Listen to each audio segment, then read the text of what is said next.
ദേശീയ പാതയോരത്തെ മദ്യശാലകൾ പൂട്ടണമെന്ന ഉത്തരവ് ബാറുകൾക്കും ബാധകമെന്ന് സുപ്രീം കോടതി. സ്റ്റാർ ഹോട്ടലുകളിലെ മദ്യശാലകൾക്കും വിധി ബാധകമാണെന്നും സുപ്രീം കോടതി. വിവരങ്ങളുമായി മനു ശങ്കരൻ ഞങ്ങളുടെ പ്രതിനിധി ചേരുന്നു. മനു, നേരത്തെ സർക്കാരിന് ലഭിച്ചിരുന്ന നിയമോപദേശത്തിന് വിരുദ്ധമായ കാര്യങ്ങളാണോ ഇപ്പോൾ വിധിയിൽ കൂടുതൽ വിശദാംശങ്ങളായി എത്തുന്നത്? എന്തൊക്കെയാണ് ഈ പുതിയ വിധിയിൽ പറയുന്നത്?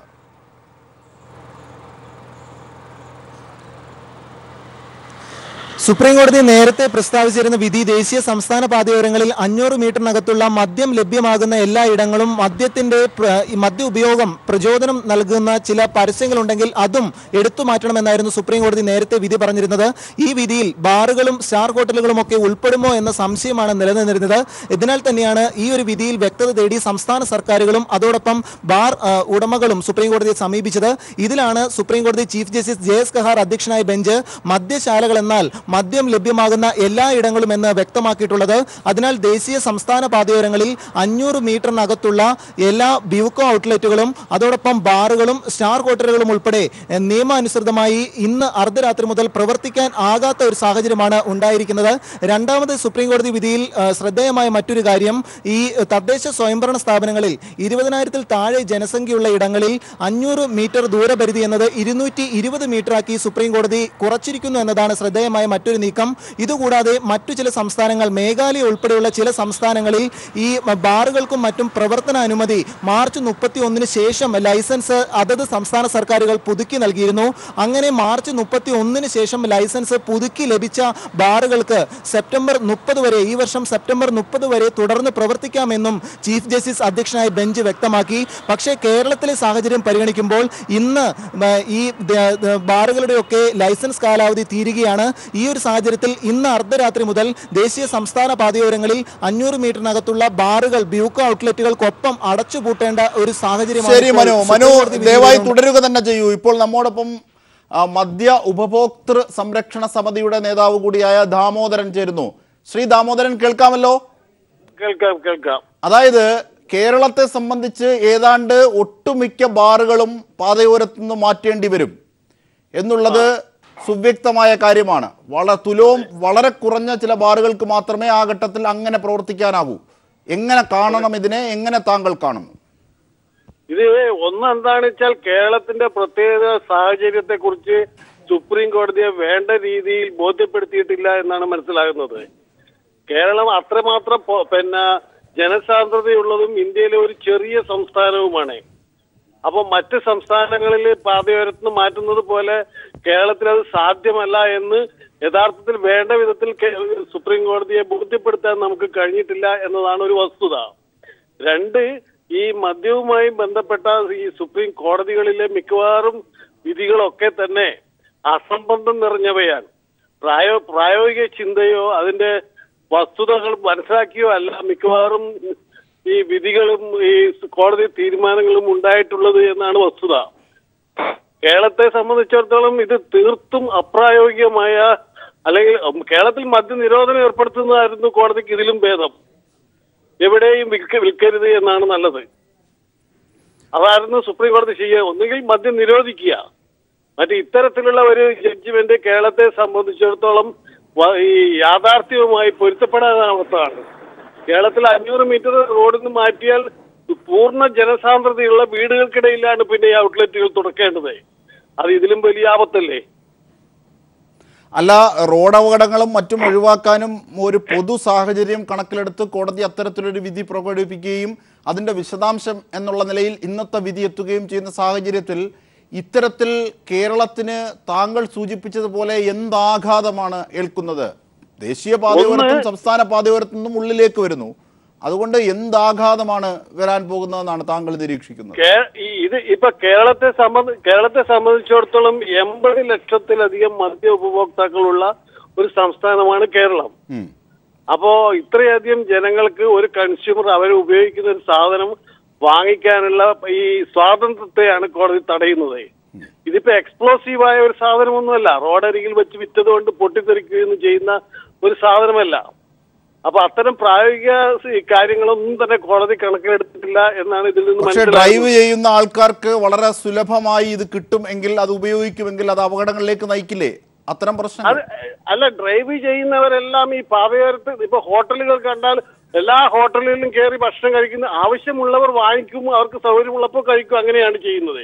ഇതിപ്പോ റോഡരികിൽ നിന്ന് ഇത് വാങ്ങിച്ച് കാറിൽ വെച്ച് കൊണ്ടുപോയി അവർക്ക് സൗകര്യമുള്ളിടത്ത് കഴിക്കുന്നതുകൊണ്ട് പ്രശ്നമൊന്നുമില്ല. പിന്നെ ഈ റോഡപകടങ്ങൾ മുഴുക്കെ ഉണ്ടാകുന്നത് മദ്യപാനം മൂലമാണ് എന്ന ഈ കൺസെപ്റ്റ് തന്നെ തെറ്റാണ്. അതൊക്കെ എന്തൊക്കെയോ ബോഗസ് ആയിട്ടുള്ള കണക്കുകളാണ്. റോഡുകളിലെ കുണ്ടുകുഴി അടക്കാൻ എന്തുകൊണ്ടെന്നാൽ ഈ കോടതി പിന്നെ ഒരു ഉത്തരവ് ഇറക്കുന്നില്ല. റോഡിലെ കുണ്ടുകുഴി നിമിത്തം എത്രയോ റോഡപകടങ്ങൾ ഉണ്ടാകുന്നു. അതൊന്നും നേരെയാക്കാൻ കോടതി വിധിക്കുന്നില്ല. ഇത് ഈ പാവം ഇത് ഉപയോഗിച്ചതുകൊണ്ടാണ് ലോകത്തെ റോഡപകടങ്ങൾ മുഴുവൻ എന്ന് പറയുന്നത് അസംബന്ധം നിറഞ്ഞ ഒരു പ്രസ്താവമാണ്. ഇത് യഥാർത്ഥത്തിൽ ഈ മദ്യപാനികൾ തന്നെ ആസ്വാദ്യകരമായ മദ്യം എന്നതിനപ്പുറത്തേക്ക് ദോഷകരമായ മദ്യ ഉപഭോഗത്തെ എതിർക്കുന്നുണ്ട്, താങ്കളടക്കമുള്ളവർ. അങ്ങനെയാണ് ഞാൻ കരുതുന്നത്, അല്ലേ? അതെ. ഇത് യഥാർത്ഥത്തിൽ ആരോഗ്യകരമായ മദ്യപാനം അവിടെ നിൽക്കട്ടെ, അതിനപ്പുറത്തേക്ക് ദോഷകരമായ മദ്യപാനത്തെ തടയുന്ന എന്തെങ്കിലും കാര്യങ്ങൾ കോടതിയുടെ ഈ വിധിയിലുണ്ടോ? ഇല്ല. ദോഷകരമായ മദ്യപാനത്തിന് ഇടവരുത്തുന്ന ചില കാര്യങ്ങളുണ്ട്. ഒന്ന്, ഇന്നിപ്പോൾ കേരളത്തിൽ മിക്കവാറും വിൽക്കപ്പെടുന്ന വിദേശ മദ്യം എന്ന ലേബലിൽ വിൽക്കപ്പെടുന്ന മദ്യം പോലും പൊള്യൂട്ടഡ് ആണ്, വളരെ വ്യാജമായി നിർമ്മിക്കപ്പെട്ടതാണ്. സ്വകാര്യ ഡിസ്റ്റിലറിയിൽ നിന്ന് വ്യാജമായി നിർമ്മിക്കപ്പെട്ട, അതിന്റെ ക്വാളിറ്റി ഒന്നും പുലർത്താത്ത സാധനങ്ങളാണ്. പിന്നെ ബ്രൗൺ ഷുഗർ മുതൽ ചേർത്ത മദ്യമാണ് മിക്കവാറും ഈ സ്ഥലങ്ങളിൽ വിൽക്കപ്പെടുന്നത് എന്നുള്ളതാണ് യാഥാർത്ഥ്യം. ഇത് മനുഷ്യരുടെ ആരോഗ്യത്തെ നശിപ്പിക്കുന്ന ഒരു സാധനമാണ്. അതിന് നല്ല മദ്യം അതിന്റെ നല്ല സാഹചര്യത്തിൽ വിൽക്കപ്പെടുക, അതിന്റെ അന്തരീക്ഷം നന്നാക്കുക, നമ്മുടെ ഒരു സംസ്കാരത്തിന്റെ രീതിയിൽ അതിന് സാംസ്കാരികമായ ഒരു തലം ഉണ്ടാക്കുക, അതൊക്കെയാണ് ചെയ്യേണ്ടത്. മറ്റ് ലോക രാജ്യങ്ങളിലൊക്കെ തന്നെ മദ്യപാനവും മദ്യവിൽപ്പനയും ഒക്കെ നടക്കുന്നുണ്ട്. ഇപ്പൊ ഏറ്റവും അധികം മദ്യം വിൽക്കുന്ന മാഹിയിൽ കേരളത്തിലുള്ളത്ര ഈ കേസുകളോ ഗുണ്ടാവണ്ടികളോ ക്രിമിനൽ സംഭവങ്ങളോ നടക്കുന്നില്ല. അതായത് ഒരു കാര്യം കൂടി, നമുക്ക് വലിയ മദ്യ ദുരന്തത്തിന്റെ ചില പശ്ചാത്തലം കൂടിയുണ്ട്.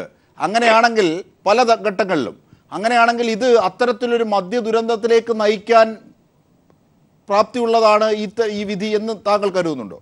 തീർച്ചയായും വിഷമയമായ വ്യാജമദ്യങ്ങൾ രഹസ്യമായി വിൽക്കപ്പെടുന്ന ഒരു ഇടമായി കേരളം മാറും. അതുപോലെ തന്നെ വ്യക്തമാണ് ശ്രീ ദാമോദരൻ.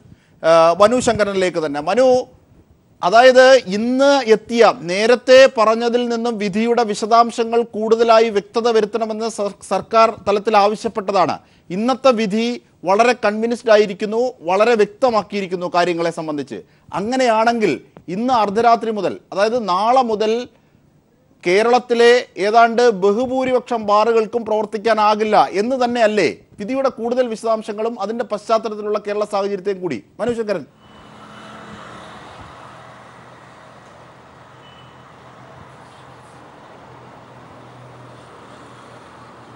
മനുവെ കേൾക്കാമോ? മനു ശങ്കരൻ ലൈനിലുണ്ടോ?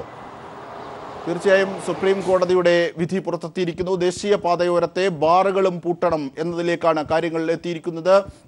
വിധിയുടെ വിശദമായ വിധിയാണ് ഇപ്പോൾ സുപ്രീം കോടതിയുടെ ഭാഗത്തെത്തിയിരിക്കുന്നത്. പാതയോരങ്ങളിൽ സംസ്ഥാന കേന്ദ്ര സർക്കാർ ദേശീയ പാതയോരങ്ങളുടെ മനുവിലേക്ക്. മനു, ഒരുപക്ഷെ കേരളത്തിന്റെ സാഹചര്യത്തിൽ കൂടി വിധിയുടെ വിശദാംശങ്ങൾ, അതായത് ഇന്ന് അർദ്ധരാത്രി മുതൽ ഏതാണ്ട് ബഹുഭൂരിപക്ഷം 95% വരുന്ന കേരളത്തിലെ ബാറുകളും പൂട്ടേണ്ടി വരും അക്കണക്കിന്, അല്ലേ മനു?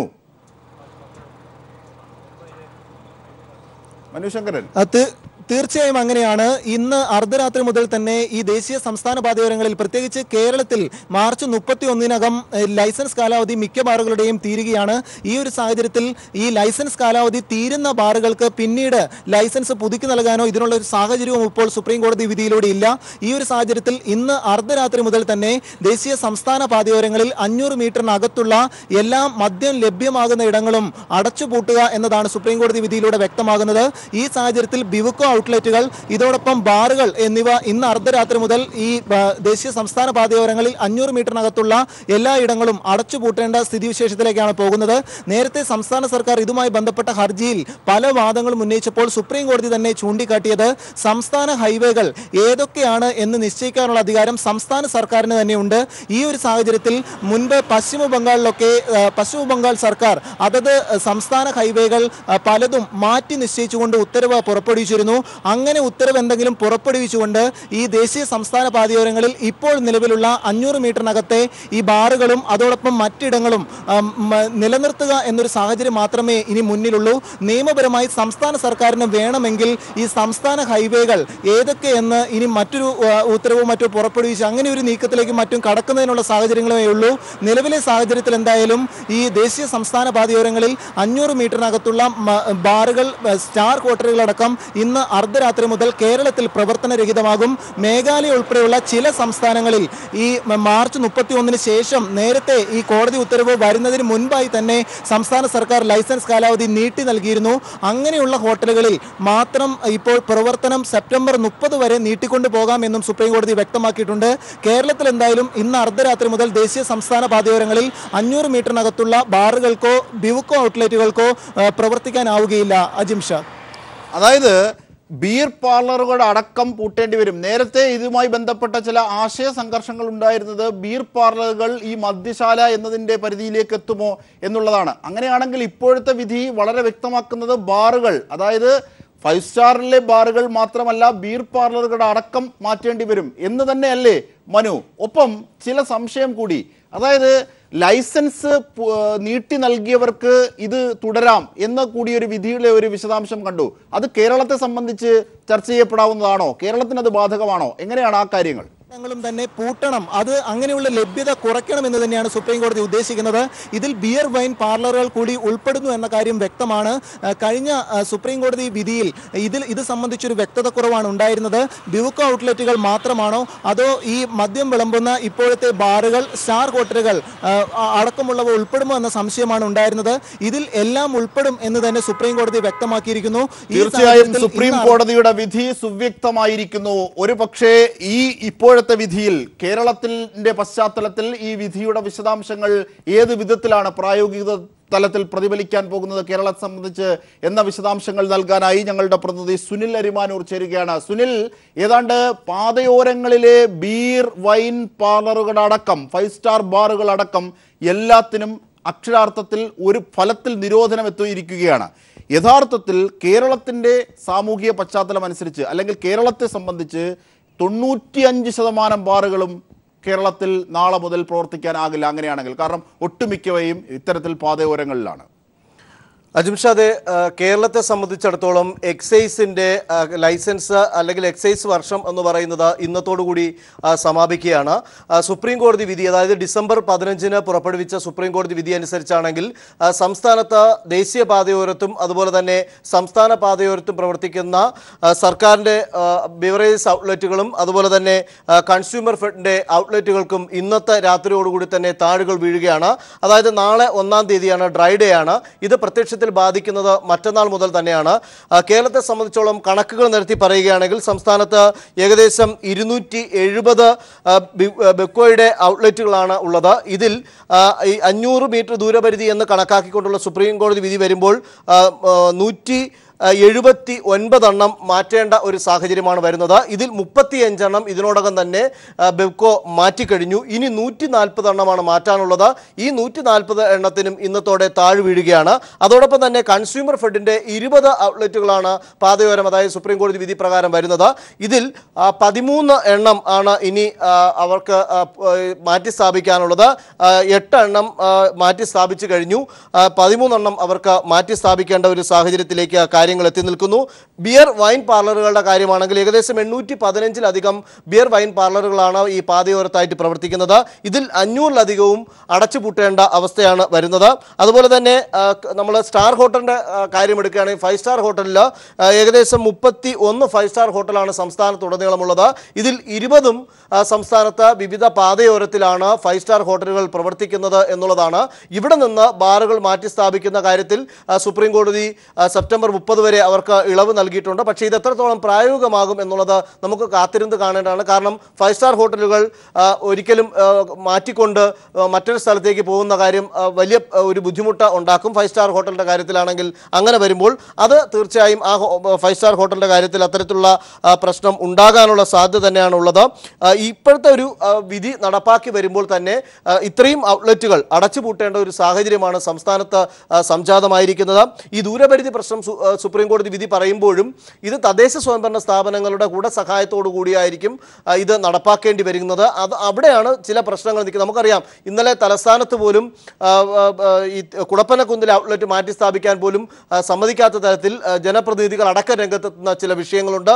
അങ്ങനെ പല സ്ഥലത്തും വിഷയം നിൽക്കുമ്പോൾ ഇനി സേഫായിട്ട് ഒരു സ്ഥലം കിട്ടിയ ശേഷം മാത്രമായിരിക്കും ഈ ഔട്ട്ലെറ്റുകൾ മാറ്റി സ്ഥാപിക്കുക എന്നുള്ളത്. അത് സർക്കാരിന് വലിയ രീതിയിലുള്ള സാമ്പത്തികമായിട്ടുള്ള പ്രശ്നങ്ങൾ ഉണ്ടാക്കുമെന്നുള്ളത് നമുക്ക് പഴയ കണക്കുകളൊക്കെ നോക്കുമ്പോൾ സംസ്ഥാനത്തെ വരുമാനം ഒരു നല്ല വരുമാനം നൽകുന്ന ഒരു മേഖലയാണ് ഇത്തരത്തിൽ ഈ സംസ്ഥാന സർക്കാരിന്റെ അർത്ഥത്തിൽ ഒട്ടേറെ നിരീക്ഷണങ്ങളുണ്ട്. എന്തായിരുന്നാലും പാതയോരത്തെ ബാറുകൾക്ക് മുഴുവനായി 5 സ്റ്റാർ ബാറുകൾക്കടക്കം പൂട്ടുവീഴുന്നു. പാതയോരത്ത് നിന്ന് 500 മീറ്റർ ഉള്ളിലേക്ക് കൊണ്ടുപോകണമെന്ന തീരുമാനം ബാറുകൾക്കും 5 സ്റ്റാർ ബാറുകൾക്കും ഒപ്പം ബീർ വൈൻ പാർലറുകൾക്കും ബാധകമാണ് എന്ന് സുപ്രീം കോടതി വിധി എത്തിയിരിക്കുന്നു. ഇതിൻ്റെ വിശദാംശങ്ങളാണ് മനു ശങ്കരനും ഒപ്പം സുനിൽ അരിമാനൂരും നൽകിയത്. മറ്റൊരു വാർത്തയിലേക്ക്.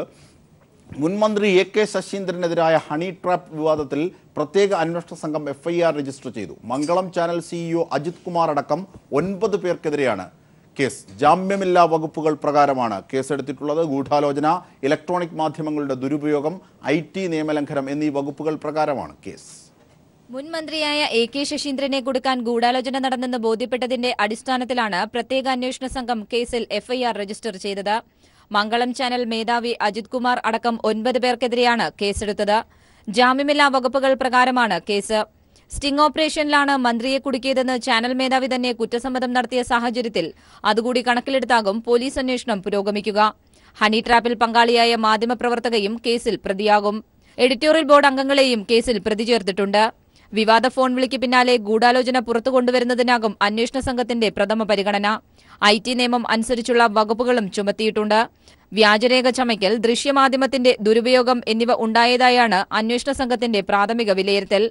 സംഭവവുമായി ബന്ധപ്പെട്ട് ഇതിനോടകം പോലീസിനും മുഖ്യമന്ത്രിക്കുമായി 10ഓളം പരാതികളാണ് ലഭിച്ചത്. അതിന്റെ അടിസ്ഥാനത്തിൽ വിശദമായ അന്വേഷണം നടത്താനാണ് മുഖ്യമന്ത്രി പോലീസിന് നിർദ്ദേശം നൽകിയിരിക്കുന്നത്. കേസന്വേഷണവുമായി ബന്ധപ്പെട്ട് IG-യുടെ നേതൃത്വത്തിൽ അന്വേഷണ സംഘത്തിന്റെ പ്രത്യേക യോഗവും ചേർന്നു.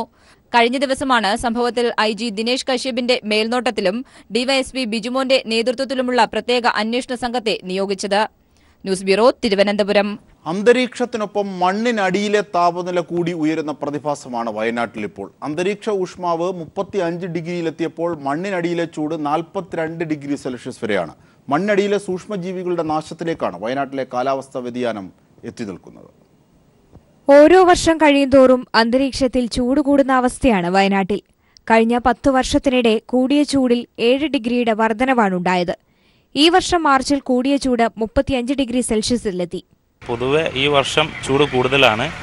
ഈ വർഷം തന്നെ മാർച്ച് 23-നാണെങ്കിൽ നമുക്ക് 35 ഡിഗ്രി സെൽഷ്യസ് ചൂട് അനുഭവപ്പെട്ടു. അത് മാക്സിമം ടെമ്പറേച്ചർ. അത്ര ഇതിന് മുമ്പ് നമ്മൾ 2014 മാർച്ചിലൊരു ദിവസം ഈ 35 ഡിഗ്രി വന്നിരുന്നു. പക്ഷേ ഈ വർഷം മാർച്ചിൽ പൊതുവെ എല്ലാ മാർച്ചിലുള്ളതിനേക്കാളും ഒരു 33 എബോവ് ആണ് ഈ മാക്സിമം ടെമ്പറേച്ചർ വരുന്നത്.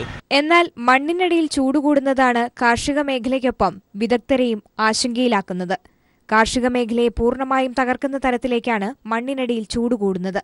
38 ഡിഗ്രി സെൽഷ്യസ് ശരാശരിയുണ്ടായിരുന്ന ചൂടാണ് മാർച്ചിലെത്തിയപ്പോൾ തന്നെ 42 ഡിഗ്രിയിലെത്തിയത്. വേനൽമഴ കാര്യമായി ലഭിച്ചില്ലെങ്കിൽ അന്തരീക്ഷ ഊഷ്മാവ് ഇത്തവണ റെക്കോർഡിലെത്തും. ഒപ്പം മണ്ണിനടിയിലെ ചൂടിനും കാര്യമായ വർധനവുണ്ടാകും. News bureau, Wayanad.